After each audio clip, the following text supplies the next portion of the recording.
Hari abantu rero bakomeje kumbaza ngo ese iyo umaze koga uriya munyu ni iki gikurikiraho? Urabona iyo umaze koga uriya munyu nababwiye ko ntabasubiriza rimwe ku bantu munyandikira kuri WhatsApp, ni ukuri si ukubirengagiza ariko ngiye kujya nkora video nibura buri munsi mbigisha zino tips kubera yuko n'ubundi ntacyo byaba bimariye kugumana ibintu nk'ibi ngiye nyine kandi hari abantu numva bambwira ko byabafashije. Rero uriya munyu iyo umaze koga nababwiye ko uriya munyu uwoga ushyize mu mazi ugasoma Zaburi ya 51 hanyuma ukoga. Byose abatarabonye kino kiganiro musubireyo ku kiganiro cyabanjirije iki mu kirebe. Rero ngiye kubabwira nkuko abantu benshi mwabinsabye ko nzajya nkomeza kubabwira ubumenyi bwisumbuye cyangwa se butandukanye. Ushobora gufata nyuma yo gukora uyu munyu urumva wamaze kwikuraho ibikuriho wowe wakoze icyo bita wamaze kwikuraho imbaraga z'ikibi zikugendaho. Hanyuma rero numara gukurikiza ibingibi ngiye kukubwira nta mugabo cyangwa se umugore igitsina icyo ari cyo cyose uzongera kukubabaza. Ni ukuvuga ngo nubwo bapanga imbaraga z'ikibi bakazikoherereza ntabwo zizagushyikira, ntabwo zizakugeraho bibaho.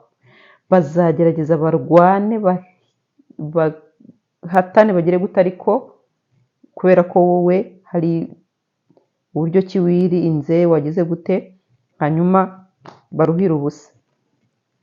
Icyo nababwira cyo mbere yuko ntangira, uramenye ujye iteka uhora uri mu murongo mwiza Imana igushakamo. Ntukirirwe ukora ibyaha ngo nurangiza ngo ndaje ngo ugiye gukora bya bindi ngo Rayira yambwiye.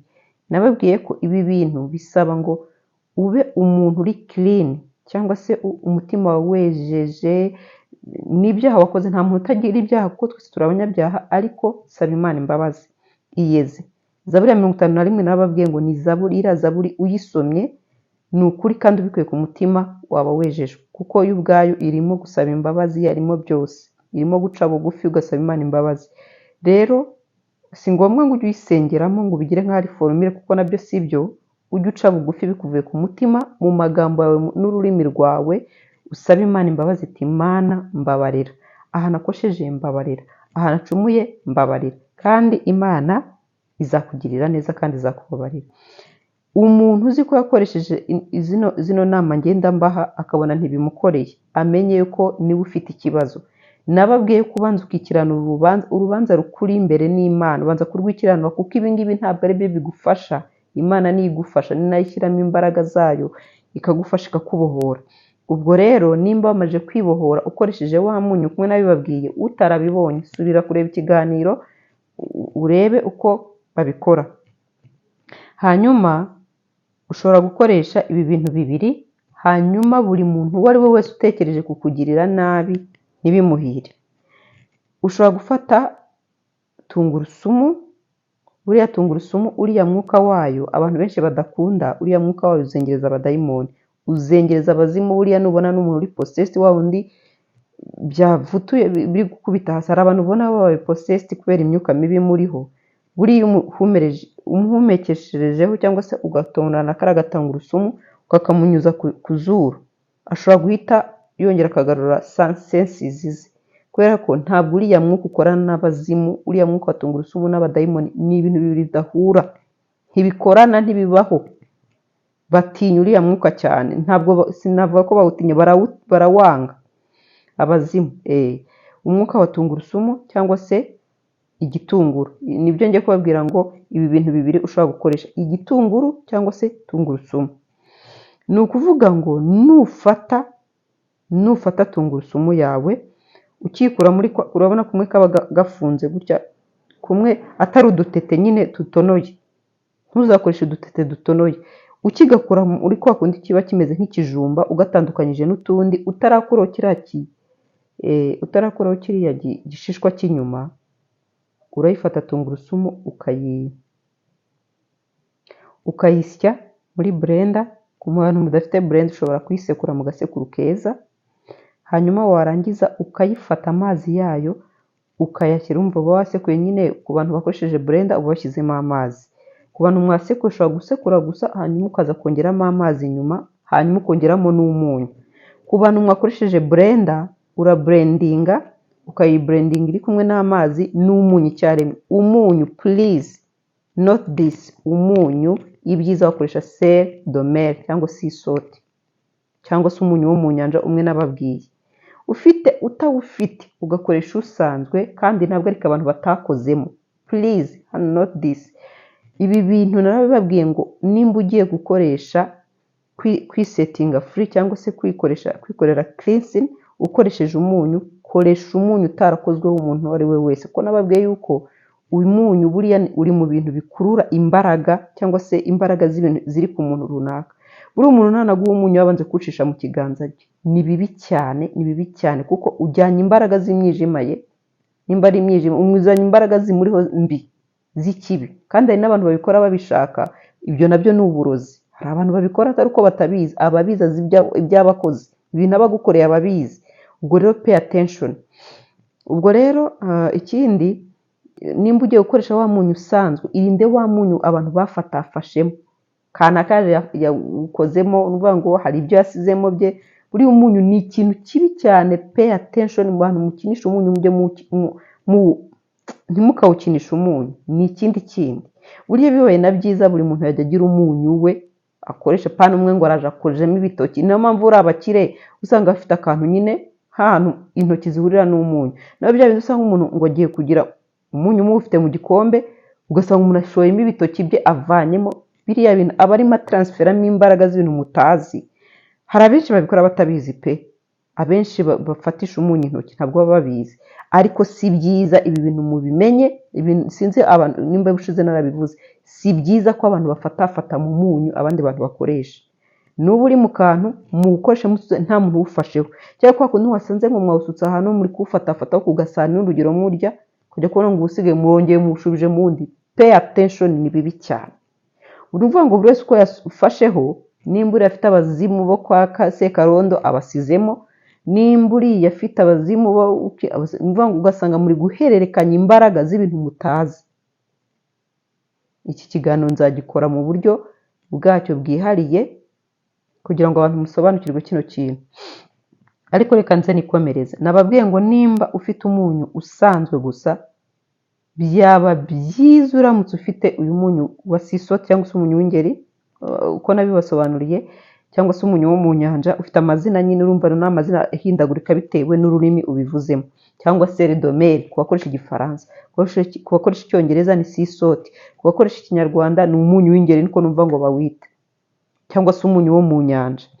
Ni ukuvuga ngo uyu munyu rero nimba ntawe ufite ukajya gukoresha umunyu wo mu rugo, iyeranje ukoresha umunyu abantu batakozemo, kuko nujya gukoresha umunyu batakozemo ugiye gukora iki se? Kandi barasizemo uwo munyu ugiye gukoresha wowe ubwawe uranduye. Iyi spiritual uranduye mu buryo bw'umwuka, hari abantu bakozemo basigamo imbaraga utazi.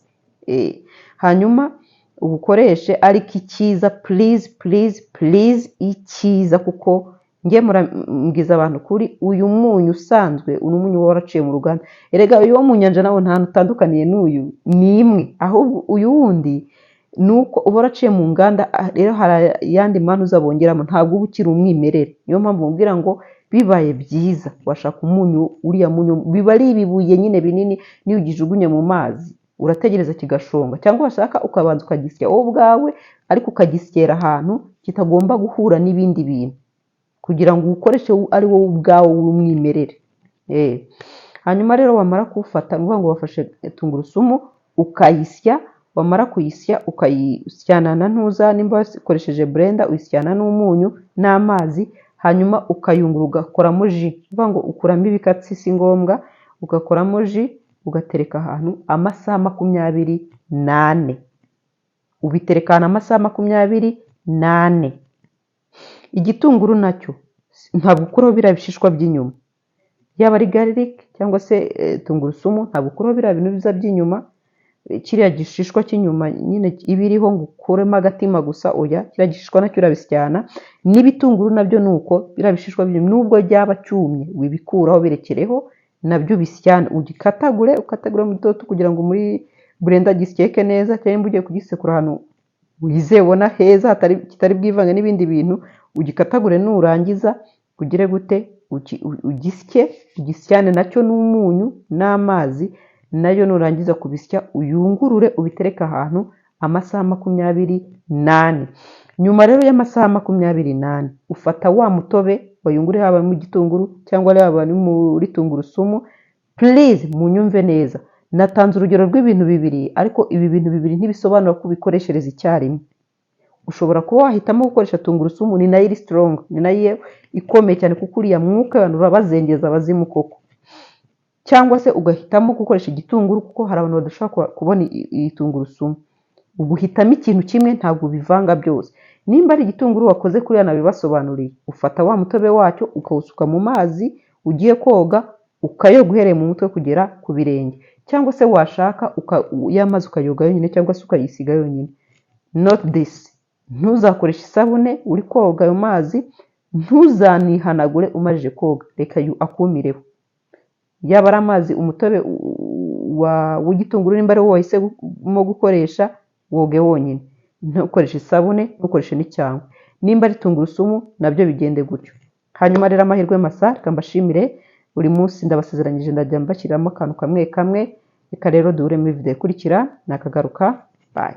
Muntu numwe kuri iyi si wahiga mwarimu Clement. Reka mbabwize ukuri, nari nibagiye kubaha aya makuru meza, kuko mwarimu Clement niwe mwarimu wenyine mu Rwanda no hanze yarwo ushobora kuba yakwigisha ku bintu bijyanye no gukorera impushya zo gutwara ibinyabiziga, ubwo ndavuga perimi, ukaba utarata amafaranga watanze, uyishyura rimwe gusa, kandi wishyura ari ukumajije kugira gute kubona perimi yawe. Urumva uyu mugabo ni umuhanga, ariyizeye. Umuntu ukubwira ngo jyewe ndakwigisha nutabona perimi ntuzanyishyure, urumva uyu mugabo atari umuhanga mw'abantu mwe.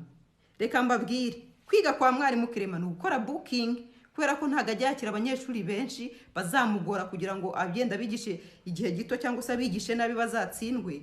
Ukora booking akakira abanyeshuri bake mu gihe runaka, warangiza akazabigisha neza bagatahana perimi insinzi gusa, akakira n'abandi gutyo na gutyo. Kora rero booking ubashe kuza mu b'imbere, uhamagara kuri nimero ye, ngiye kuyishyiraho hasi ku kiganiro, hanyuma cyangwa se ukabasanga aho bakorera ku Nyamirambo hafi na Tapis Rouge ku cyapa cya taxi zijya Kimisagara na Nyabugogo.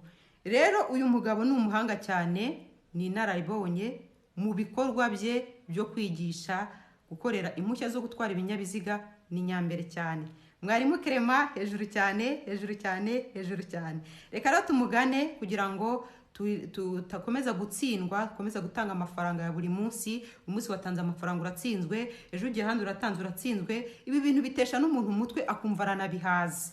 Ariko iyo uvuze uti ngiye ahantu ndi siri neza ko ndi bukorere uruhushya rwo gutwara ikinyabiziga, hanyuma umunota umwe nkahita ntahana intsinzi yanjye, nta handi rero aho ngaho ni kwa mwarimu Clement. Ni Nyamirambo hafi no kuri Tapis Rouge ku cyapa cya taxi zitwara abantu Kimisagara na Nyabugogo.